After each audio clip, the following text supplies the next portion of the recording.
Shall be covering that for you in the way only we can, that mop up towards that deadline that has been imposed by the president tomorrow. Now, President Ruto has declared that for the first time in the country's history, the government has a clear and deliberate plan to create jobs for the youth. Speaking in Meru during the launch of the Nyota Fund, the president admitted that previous administrations, including the one he served in as deputy president for 10 years, lacked a proper framework to address youth unemployment. The declaration, however, contrasts with a documented record of youth employment programs, infrastructure-driven job creation and digital work initiatives implemented by past regimes. But the remarks have drawn scrutiny, with critics questioning the Nyota Fund, which is financed through a World Bank loan, and raising concerns over sustainability, accountability, and whether the program will benefit all Kenyan youth.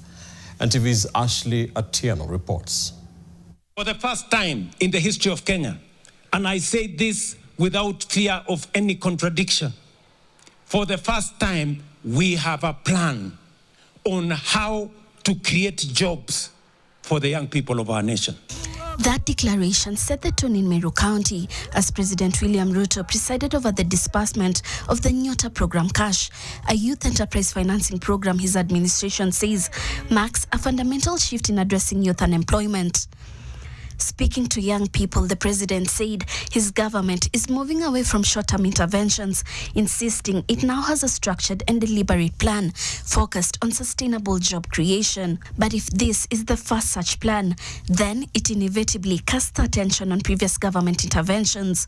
Was Kazi kwa Vijana introduced during former President Mwai Kibaki's administration, not aimed at providing employment through public works and skills development, while large-scale infrastructure projects including roads, rural electrification and expanded telecommunications, not intended to create jobs while strengthening the economy.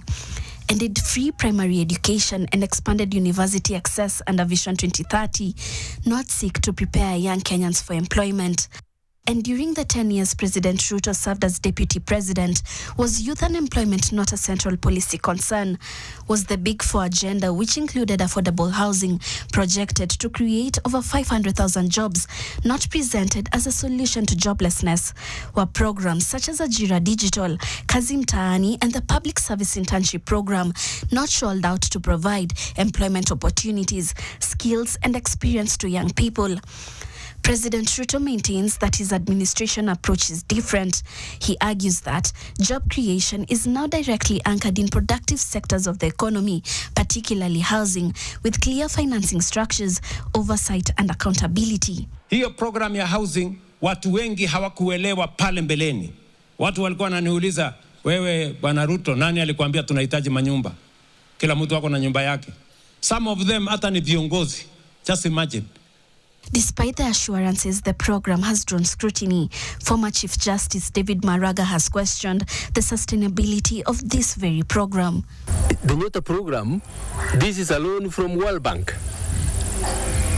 It is being given out, and I mean, to those uninformed will think that this is a great thing that the government is doing, but is it a sustainable program? And it does not end there. Pata pesa? Nimepata pesa. Okay, very good. Yeah, thank you. And one other thing I ask myself, is every Kenyan youth going to get that, or it's only those who will go to State House? As the government pushes forward with its youth employment agenda, the weight of past interventions looms large. Billions have been borrowed, expectations elevated, and millions of young people are watching closely. In the end, success will not be measured in announcements, but in results, real jobs, viable businesses, and long-term impact.